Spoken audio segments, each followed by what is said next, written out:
If we're bad on the drive, it's not us getting the bad review. The hotel's going to get that. That relentless hospitality translates back to the employee, because when the employees are happy and the culture's right, that comes out in how they interact with our clients and their guests. Bad culture means bad interactions, not good hospitality. Welcome to Voice Activated, the podcast dedicated to unlocking the power of employee feedback. I'm Sean Fitzpatrick, founder of TalentMap and your host. In each episode, we'll dive into real-world examples and best practices, as well as some lessons learned from employee surveys, pulse checks, focus groups, 360s, and more. If people are at the heart of your business, you're in the right place. Expect open conversations, practical advice, inspiring stories from companies that are getting it right, and some reflections from those who've hit a few bumps along the way. Tune in, listen up, and let's activate the voice of your employees. Today, I'm really excited because, as many of you know, the military system is a very structured system, or can be a very structured system. There's a clear chain of command. You have a pretty good sense of what the expectations are. But in the private sector, that's not always the case. Often, things are a little more nebulous. Rules are often unwritten. Cultures can vary quite a bit, and from company to company, and even group to group, or geography to geography, depending on what's going on in the business. And how things run are often very specific to the industry and to the founders and leaders of the company, unlike the military. And today's guest has lived through that transition. After nearly a decade training leaders in the U.S. Marine Corps, he now leads a HR frontline team in a high turnover, high pressure hospitality industry. And what he's learning is this: the biggest leadership shifts aren't tactical, they're often cultural. Michael is a human resource manager for parking management company Savannah region. He leads a people strategy across multiple hospitality-based parking operations. And before stepping into HR, he spent 8 years as a trainer, mentor, and leader inside the Marine Corps, shaping teams across the Southeast U.S. and rebuilding underperforming units.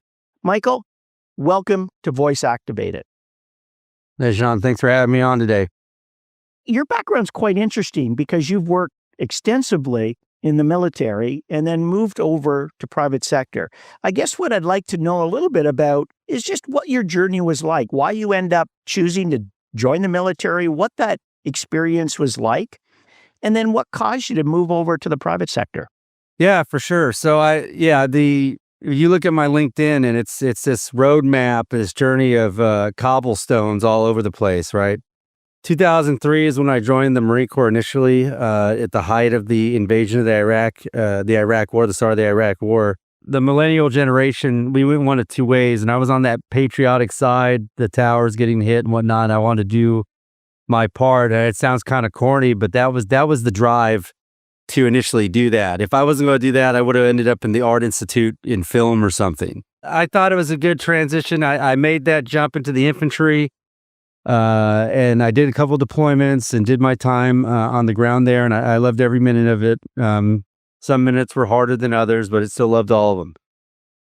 Then around 2011, got selected for recruiting duty, and a lot of people don't know that in the military, recruiting duty and certain other special collateral duties are not volunteer duties. Like 80% of those professionals usually get voluntold or pulled out of their particular jobs and thrusted into that environment.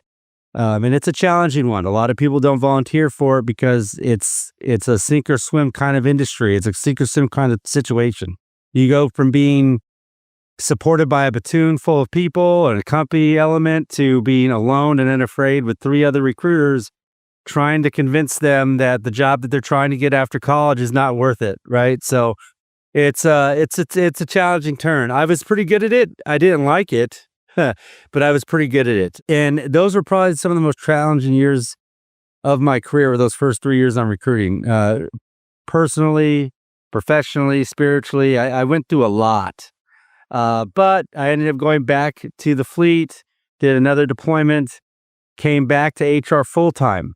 This time, I became a career recruiter, and there's only about anywhere between 484 and 532 of those in the Marine Corps footprint across the entire in the entire planet. We have recruiting elements in Cuba, in Germany, Japan, you name it. We've probably got DoD elements in those spots, and we recruit. They're like, well, how are you recruiting Germans and whatnot? We're recruiting DoD students, right? The sons and daughters of our upper level staff that are deployed. So those come with its own unique challenges. I found myself in the last 3 years overseeing a lot of the operations in the southeastern footprint of the United States, from Puerto Rico, Cuba, all the way up to Boone, North Carolina, all the way across Jackson, Mississippi, into New Orleans and Louisiana. So last 18 months, 3 weeks out of the year, I was driving around and I was training middle managers, recruiters, on how to keep their teams engaged and focused, not just on the activity-based work and the minutia of contacting those young people, but being able to translate their experience and how they feel about the Marine Corps in interview presentations, benefits, explanations, job placements, etc. And then while doing that, also staying true to the institutional core values of being a Marine. So I was doing that, and I got a lot of joy out of that. So that was all before I entered PMC.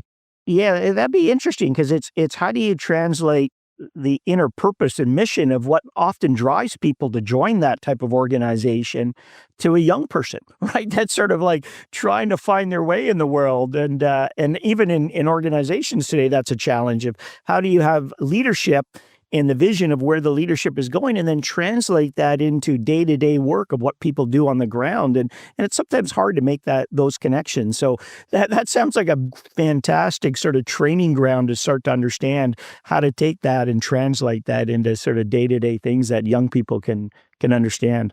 You mentioned one thing, I do want to come back to it, how that first 3 years in recruitment sort of really helped you grow. And spiritually, mentally, all of those aspects. Can you just tell me a little bit about that a little bit more? I thought that was interesting, because I'd like to hear what aspects really sort of grabbed you and sort of helped you sort of expand as a person and individual around this type of thing. Yeah, keyword resiliency, right? I went through. I've been deployed. I've been a combat veteran. Nothing prepared me for what I was encountering when I went on recruiting duty the first time. Those first 9 months, you think, I guess, the confidence that comes with being a Marine, being highly trained, and being in your early mid-20s. I was physically fit. I was active, young, ambitious. Wanted to really make my impact on the institution and the community I was serving, which at the time was a small town called Tifton, Georgia. Tifton, Georgia is a small interstate town off the I-75. If you know of it, you probably are from there or you have family there. Me being a guy from Los Angeles, California, born and raised in Southern California, going to school and high school and college in Northern California, there was no way I could go back to California after living there. They call it the friendly city, and they mean it, right?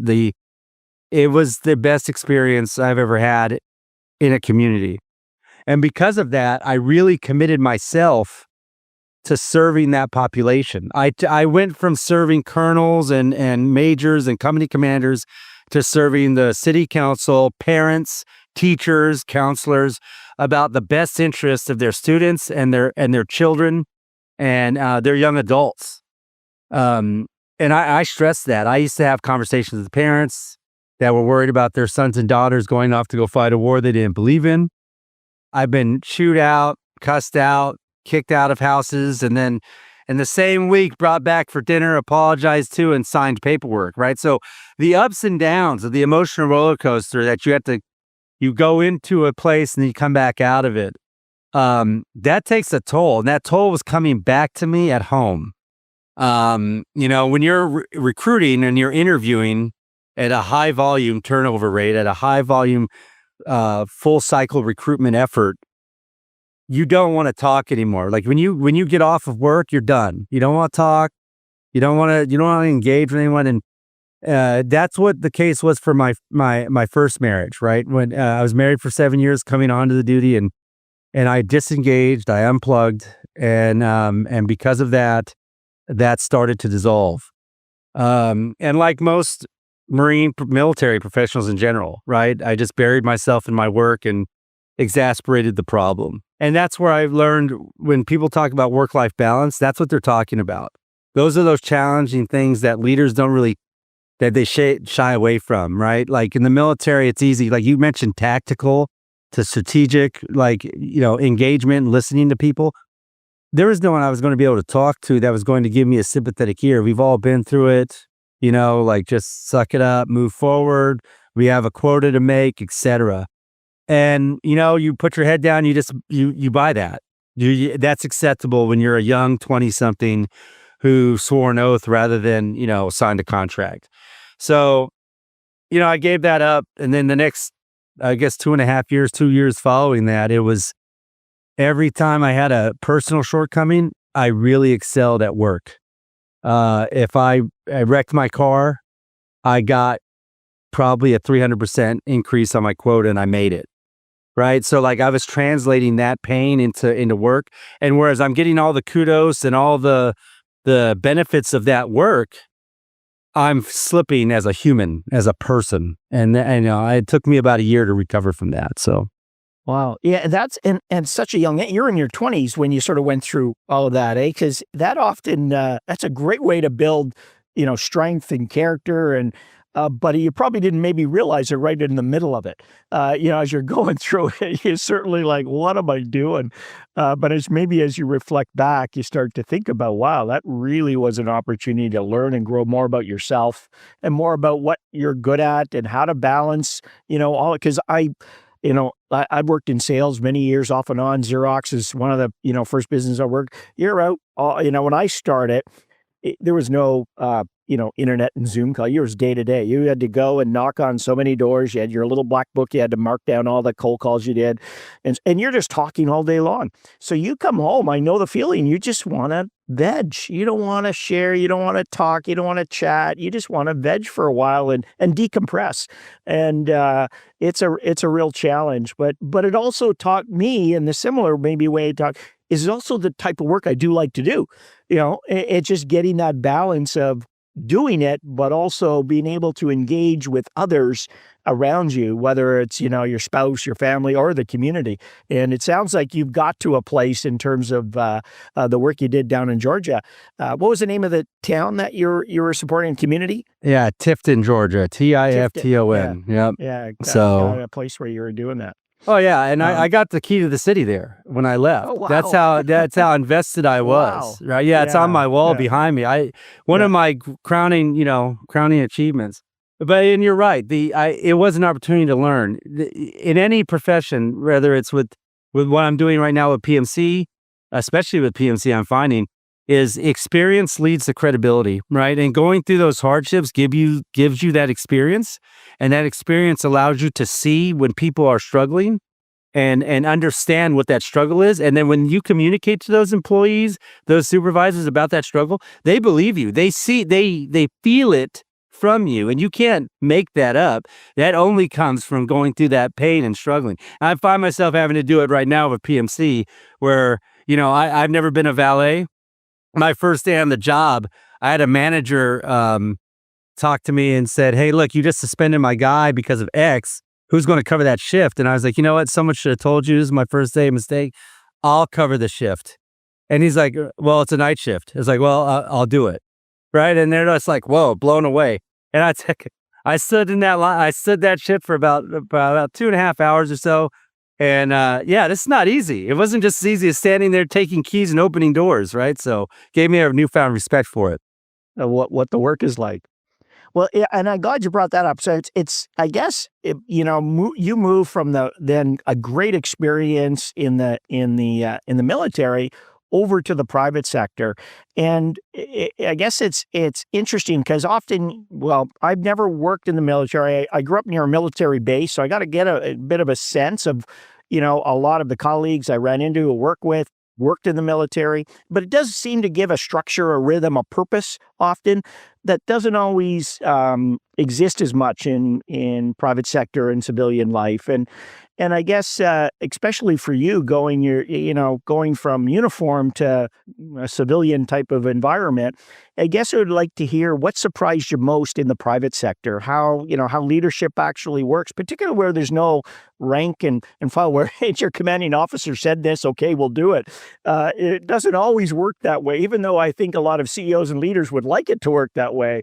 It doesn't always work that way. Yeah, I think my last posting at the 6th Marine Corps District for the Southeast, I was 2 echelons from my immediate commanding officer, right? So I was exposed to a lot of senior professionals, a lot of senior officers, and that helped with I guess deconditioning me as an enlisted Marine to more acclimate to talking like a human, right? Because when those commanders are not in the field or not talking to the troops, they're still CEOs and COOs and CFOs of their particular space. They just have different titles, and they're trying to, most of the time they're on a 3-year tour, 2-year tour, and they're history majors, geographic majors. Like, they don't have maybe the business acumen to run a business at this national level, but here they are, thrusted in there because of their leadership acumen. So they're searching for their niche too. They're searching for what to do, and being that career recruiter, being in that very finite selected group of what we call 8412s, career recruiters. It's our MOS designator. They relied heavily on our own expertise, being in that industry for as long as we did. So I learned a lot from them. And they, as good leaders, were willing to learn a lot from us. Do you have the bad CEOs, right? Yeah, they come in. The issue is that in the government, or maybe in the government, maybe we're talking about DOJ, but in the military, I think the only issue that you run into as a professional that gets you really frustrated is that the performance metric that would otherwise, I guess, temper the civilian or private sector doesn't matter in the government sector, right? You can fail utterly. But if you're of a certain caliber, it's just kind of noise, right? Someone's going to come in and clean that up at some point, right? So I think in the private sector, it's a little less forgiving, right? You see profit margins drop in a month, someone's getting axed fairly quickly. That dynamic, that market dynamic really sort of changes things a lot quicker than in government or military. But I think in military, often there is some, standard operating procedures and chain of command and clarity around that, and not so much in. Have you noticed in private sector differences in terms of understanding, how do I decipher how the culture is, or how do I know what the rules are in terms of way to work here? Have you noticed differences, or is that just a perception we have as civilians and it's just another organization? Yeah, it's different and different, but it's just it'd be interesting to see if it was obvious to you that it's really different and you got to navigate in a different way, or is it just, part of sort of just a different organization? And like anything, as you switch through them, you've got to learn to navigate.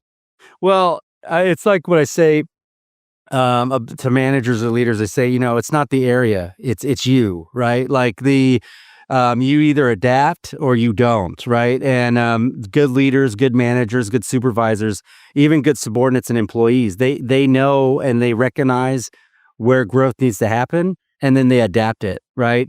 Me being from Los Angeles, coming to South Georgia to recruit in a small town, it didn't take long for me to acclimate in order to be successful, because failure wasn't the option.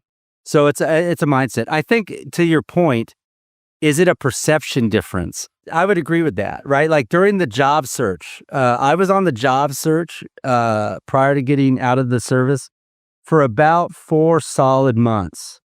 And I'll throw you some analytics, because I'm a recruiter, right? I have some analytics. I threw my resume out at 283 different companies, all in the Inc. 5000, all at a certain rate, all at a certain type of role that I wanted to commit to. The idea for me was not to step down, but to either move laterally or up from where I was at in the military, which is tough, right? You got a 40-year-old that's controlling the Southeast sector. And I found out real quick in the private sector, that's a tall order. There's not normally somebody that's in charge of that much market space, right? At my age or experience. So I found myself running into a wall after wall after wall. And then when I did get interviews going, um, the military, they prepare you for exiting. They give you the things to say, but when you're in that interview, breaking that initial wall, like the breaking down that wall of like, yeah, I understand what you're saying. I've dealt with X, and them believing that that's going to equal Y. It's like, yeah, but did you though? I mean, you're just saying you've dealt with, sexual harassment claims or equal opportunity claims, but the military, the DoD, they don't have to respond to OSHA, or they don't have to respond to certain federal or state regulations like we do. So how much of that do you really understand? I was like, well, regardless of if we do or not, those are our guiding principles. Those are the things that form our SOPs, right? So like we still do it, right? But convincing a CEO or CFO or some other human resource officer that you do that, it's a tall order, and they can't, if they've never been in the military, they have no way to break that perception. They don't know. So they're not wrong, and then, people say thank you for your service for a reason. When you stay in the military for this long, you're assuming a lot of risk. You're taking the best years of your life, the years where you're probably single or growing into a young family, to where you can adjust a budget or a salary and really learn a career field. You give that up when you join the military, and you're investing in a career field that has a shelf life, has an expiration date. And when it does, what are you going to do when you get out, right? So, and that's what I ran into. Luckily, after 16 interviews, after going through all those other resumes, having a wife that can support me through this. I tell you, my wife. We have 7 kids. We've been married for 12 years now. Yeah, she's amazing. She's amazing. If I didn't have her to keep me grounded, I probably would have panicked. Like we mentioned during the green room talk, I was nervous. I was unemployed for 13 days, right? Like I need a job, like I need a job now. So, but I got with PMC, very career focused oriented place, and they put on the job posting military friendly, and I've seen that so many times. And there's not a lot of companies that are willing to actually deliver on that promise. I could tell you 3 or 4 more companies that I applied to prior to that specifically said military wanted, that didn't even give me an interview. PMC did. They sought me out. I made a few phone calls, talked to some of the HR managers.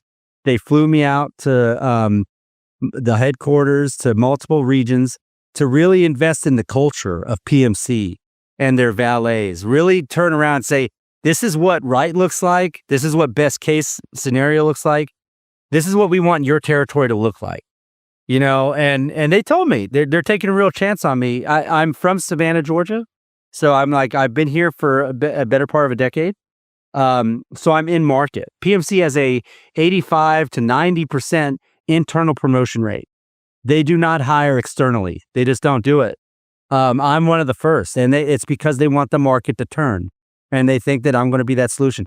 I know I'm going to be that solution, and in another 30 so odd days, I'm going to prove it. Right. But thank God for PMC and taking that time to really invest in my interview process and hearing me out, and being able to relay that to their C-suite and take a chance on me for sure. Well, there's a couple of things I want to touch on. I want to get back to PMC, and I want you to tell me a little bit about the organization, the culture. Just going back to how how private sector or people who haven't worked in perceive, government or military is. I tend to agree with you, and we do hiring here also at our company. And when we have people applying, because we're in Ottawa, most employees or most people here, government is a big employer, sort of like a mini Washington, if you will.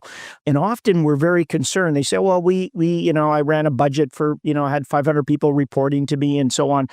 And we often think, well, yeah, you did, but you didn't really have the constraint of revenue. You just had a budget that you were given. So was it really managing 500? Because it's hard to imagine what's it like there, and is it really, or is it more like managing 25? And trying to make that connection. It is very difficult. Often you sort of think, well, in business, there's risk. So you think, well, should we take the risk? What if it's not a person at that level and they just don't realize it yet because they've never worked in it? And you often pass over that because of that lack of market dynamic or revenue on the other side of the balance sheet, if it's on the finance side or whatever side you're looking for. No, you're not wrong, right? Like in the private sector, I've already very quickly understand. I mean, we go over budgets almost weekly down here, right? And those budgets, claims and whatnot directly translate into what the employees are getting paid, right? Like that matters, right? So like the more proficient you are, the more employees, are either being hired or increasing their pay or whatever the situation is. The better the company is, the better everyone is. Right. Whereas in the military, you don't have that same thing. And on that note, you said, like, Evan, was it really 500 people? I used to tell managers all the time in the Marine Corps footprint is that when you're on recruiting duty, I got it. You're a Marine 24/7. Like, that's the thing we say. So you're fine. The new managers, new recruiters will sit in that office until X hour, right? Just in the minutia. Like, they won't leave, right? Because time equivalates to work. Now, whether it's productive work, that's irrelevant. As long as I sit here, I'm giving an effort, and they convince themselves they're doing that. And I said, that's the first habit you got to break, is that you're not a Marine 24/7. You're a Marine 24/7, but you're not a recruiter 24/7. You need to be able to break away. You did 8-hour shifts, 6-hour shifts. Make sure that they're fresh and going home, sleeping. All these things that we don't take account for because we're not hourly employees. They're all on salary. I don't have to worry about when these people go to sleep. And then there's they're grown adults. They can take care of themselves. No, they're not. They joined the service out of high school. They had parents up until they had us. It's illuminating. You're right. Like, and it's a legitimate concern. It's one of the first walls I have to break down in interviews is that I got it. You don't think I've managed payroll? I've never made payroll. I never had to worry about hours or taking care. I assure you, in my past life, because I wasn't always running around with a rifle in the field. The last 8 years, I've been dealing with that exact thing. I promise. So. So let me you talk about PMC. Tell me a little bit about the organization. How big is it? What do they do? And then touch a little bit about two other aspects. What do you guys do around? So I'm going to throw a few questions out here. Listening. How do you get feedback? How do you get input from employees, leaders, managers throughout the organization? And what makes PMC an interesting or unique organization? I want to sort of cover through some of those. So first, just start with PMC. Tell me a little bit about the organization, the size, how long it's been around, what it does. How you mentioned earlier on when we were talking back prior to their podcast start here is you thought, for example, management of cars and valet was all part of the hotel, and you were surprised that it wasn't. It's sort of a separate business. So tell me a little bit about it.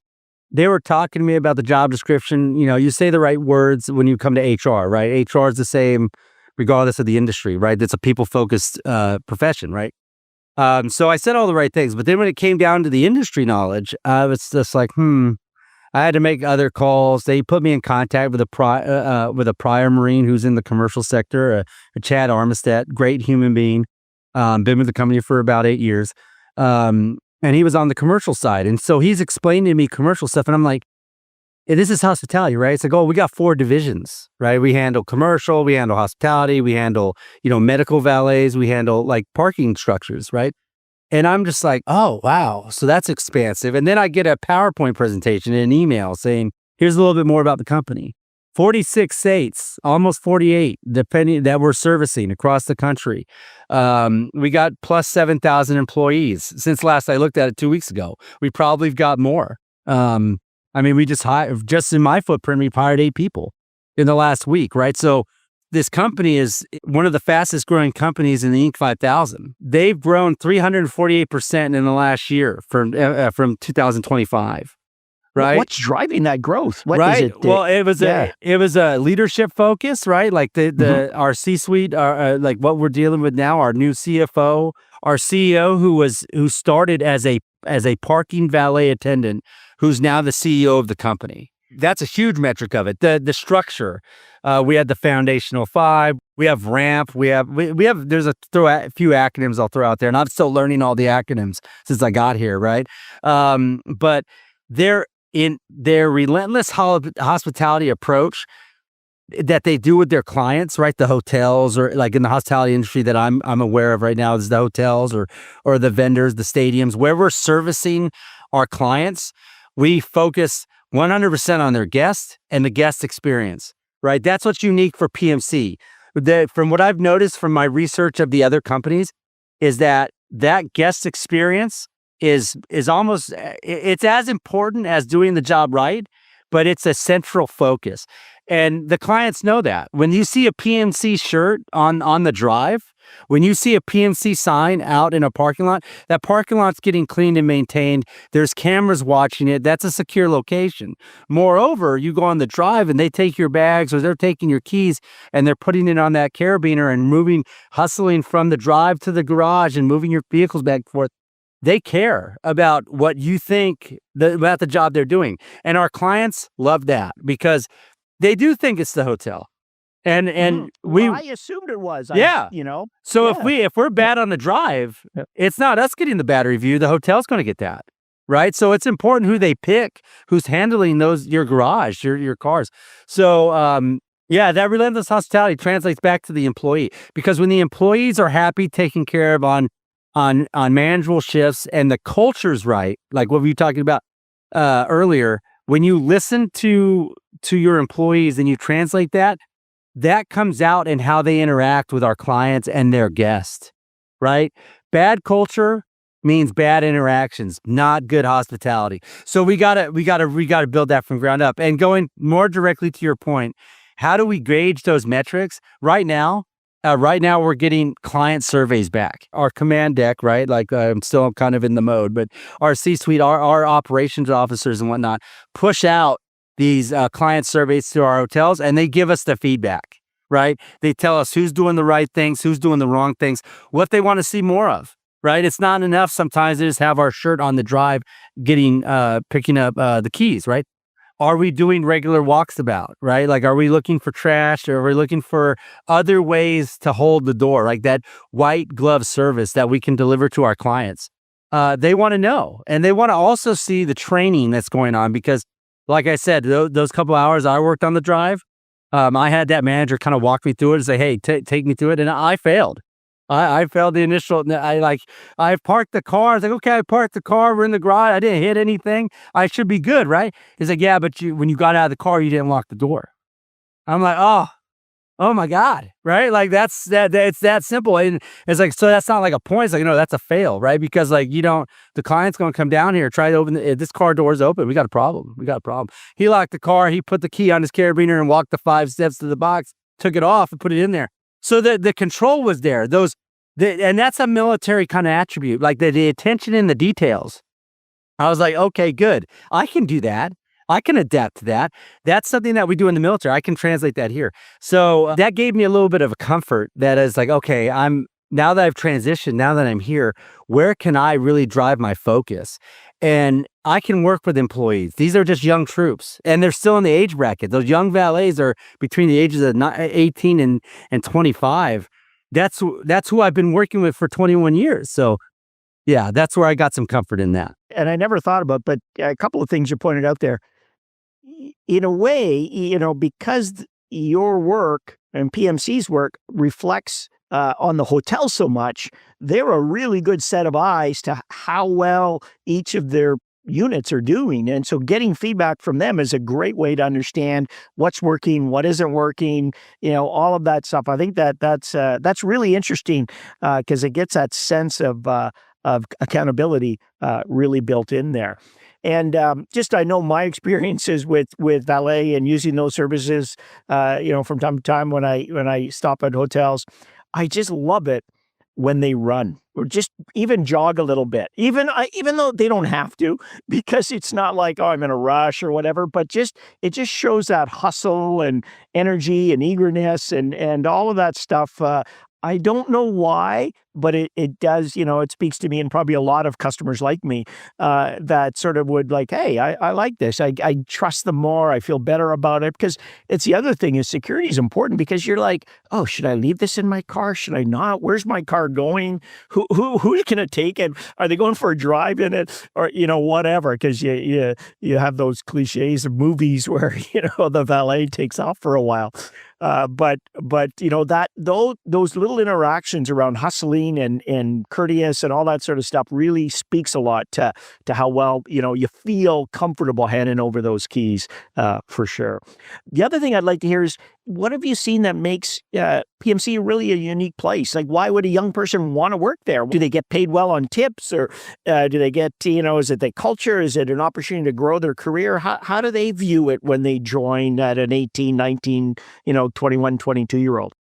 Well, as far as the tips are concerned, I guess working and talking to the valets in the last couple of weeks is that they're aware that their ability to lift a chin, right, to really hustle and drive that customer experience translates directly into a tip.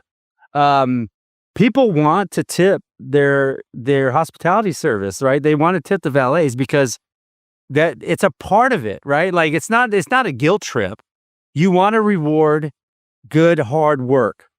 And honestly, if you've ever tried to park in Savannah, Georgia, good luck, right? It's probably safer to give our valets the keys, right? Like, because I don't like driving around downtown, but the tips are good. But I think more or less for PMC, from what I've experienced, just from my own personal experience, there was a genuine effort to welcome me into the fold, right? I found out real quick, and I've been using it as a joke for the last couple of weeks. We promote internally 85%, right? So I'm the top 15%, right? I'm an outsider coming in, and I tell them all the time, it's like I'm not going to let you down. I feel this urge to really support the company and succeed because I'm from the outside of the hospitality industry. I have no hotel experience. I don't have the general manager experience. We got a lot of guys that they're either in the hospitality on the parking side, or they're on the hotel side, or they have something to do with interaction with the guest. And I just didn't have that, so it's making me work a little bit harder, right? Because I want people to see that forward lean thing, and I think that's the difference with PMC. Now that I know, right? I think about my valets like when I go to New Orleans. I used to be in New Orleans once a month for like the last year. For at least a week at a time. I knew all those guys' names, and I always valeted. I always tipped because they were just so on it, so on point. And I found out they're PMC valets, right? Like I did the PMC logos on their shirt. They're wearing a hotel shirt. They're wearing a hotel shirt to different colors, so you don't notice it offhand. But now that I can't unsee it now, and I'm like, that's why I love those guys so much, because they were hustling, they were doing the job. Because when I went to another hotel down in Montgomery, Alabama, different company, and they were not the same. It was not the same experience. They didn't get the same tip ratio. They didn't get the same situation. Or I tried to find a way to self-park, right? So that matters. And lastly, those client surveys I'm getting experience with them right now, which is why they're at front of mind, is you see when your people are doing stuff well. I have an area manager who I already knew from my first introduction with him last week. He was going to be a game changer. But this client survey talking about how this guy is on point, what he's doing for the hotel, the extra effort he's putting forward, not just with the interfacing with the general managers, but with the guests and the valets, and how that's translating. That's some proof in the pudding. And that was almost an immediate like flash to bang result, right? Like, is this guy the right fit for the area manager spot? Yes, because I got clients saying that he's you got good. Feedback on the survey or from the client. That's right. Yeah. When you take the time to type something out, right? Like that matters. Yeah. Like people don't just they tell you something in passing is one thing, but they're sending back the survey telling you these people are great, right? So. Yeah, and it's history. Like our company does a lot of survey. We do thousands of surveys regularly over the course of a year with all range of companies around employee feedback. And one of the interesting things you pointed out, you get especially in the open-ended section, you tend to get a lot more negative comments than positive comments. Like the ratio is something like 5-1.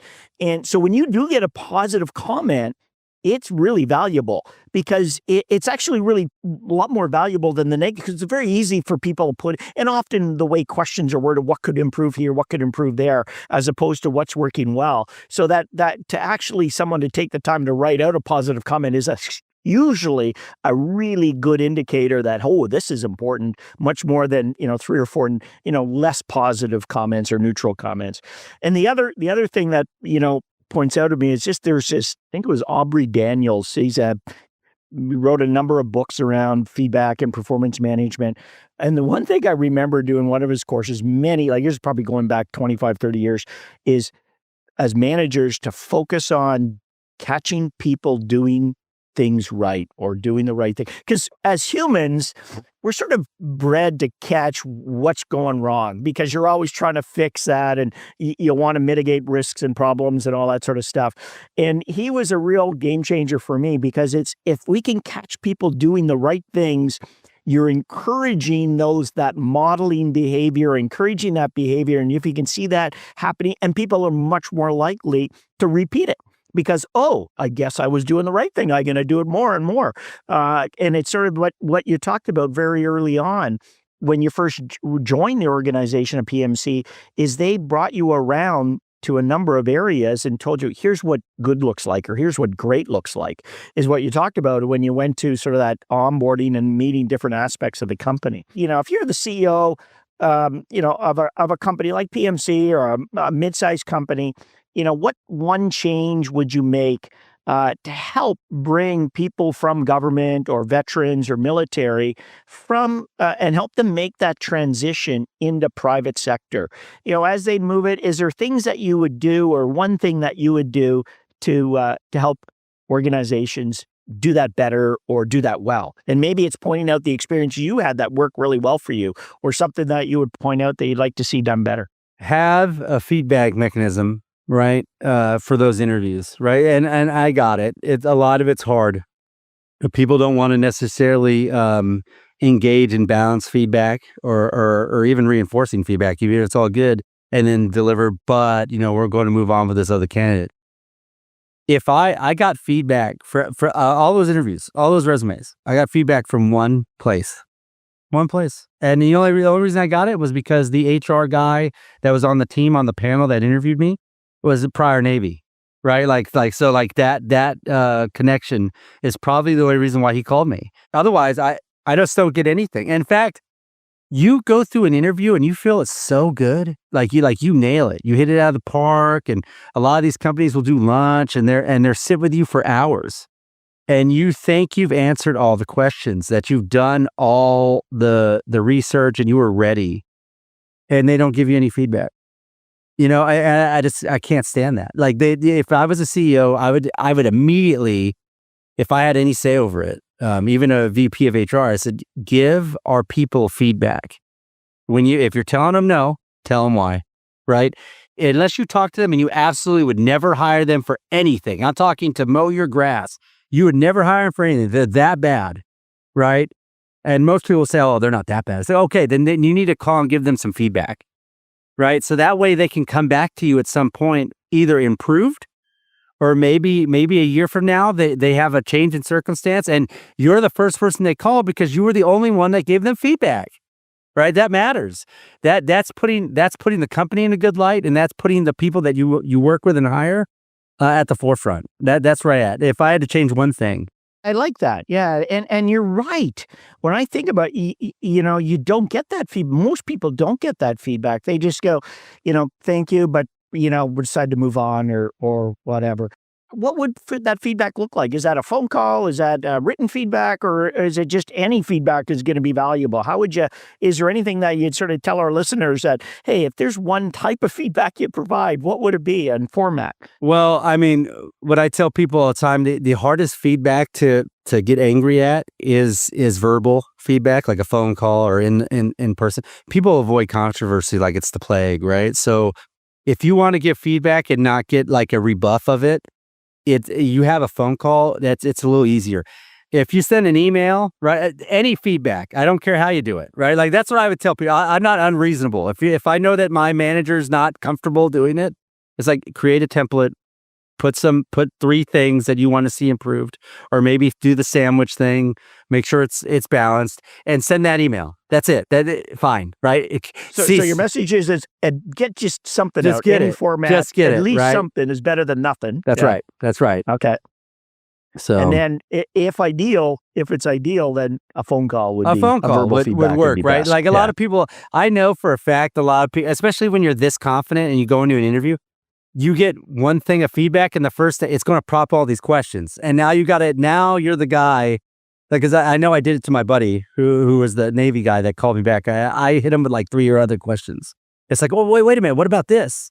I thought my tone and inflection was good. I thought this was good. And just in that interaction, I realized something. He told me, and he was very candid. He's just like, you do realize that the position you're applying for, most of them are college graduates. And it's like, well, I have my degree. It's like, yeah, you do. But most of those college graduates don't have the experience, the hard experience that you're trying to convey. So when they go to their interview, they're bringing a portfolio, they're bringing a PowerPoint. They've probably had 3 other emails, like with examples of their work or things they did in college for projects. You don't have any of that. You were just sitting there trying to talk your way into us convinced that you've done it.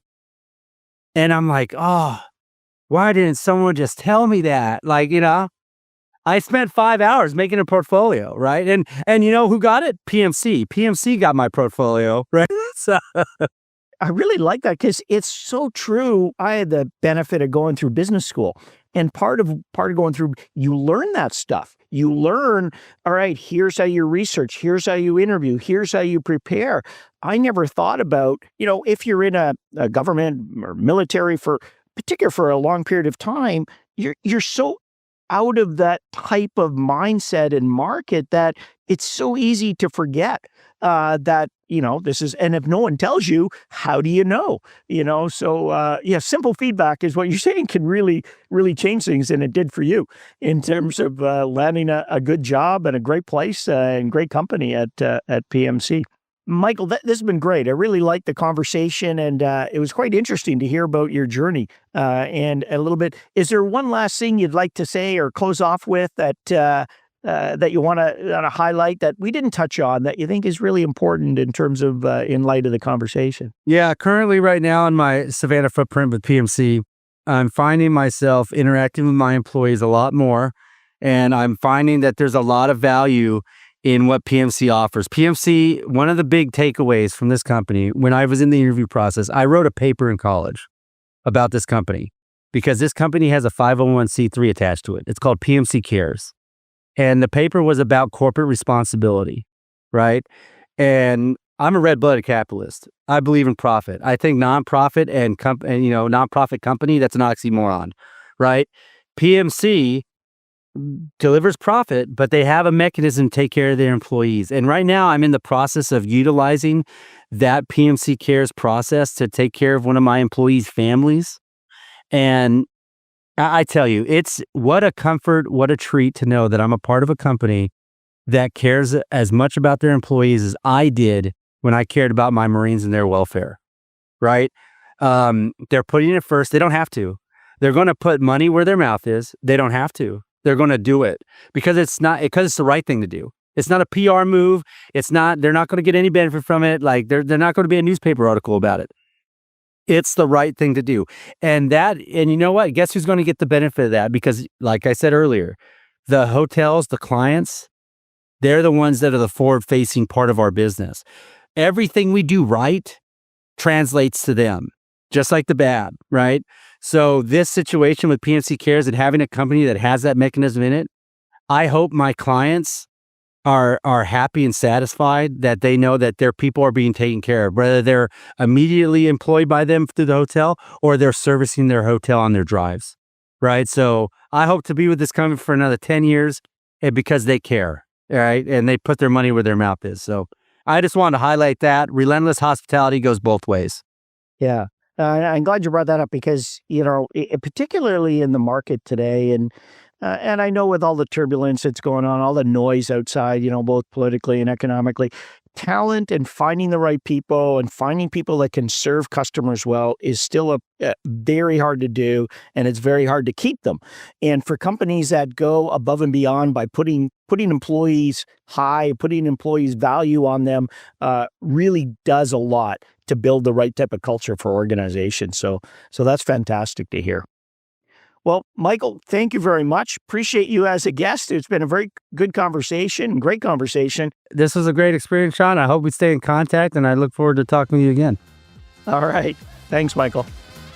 Thanks for listening to Voice Activated. If you've heard something that got you thinking, don't keep it to yourself, share it. Talk about it, put it into play. That's how better workplaces get built.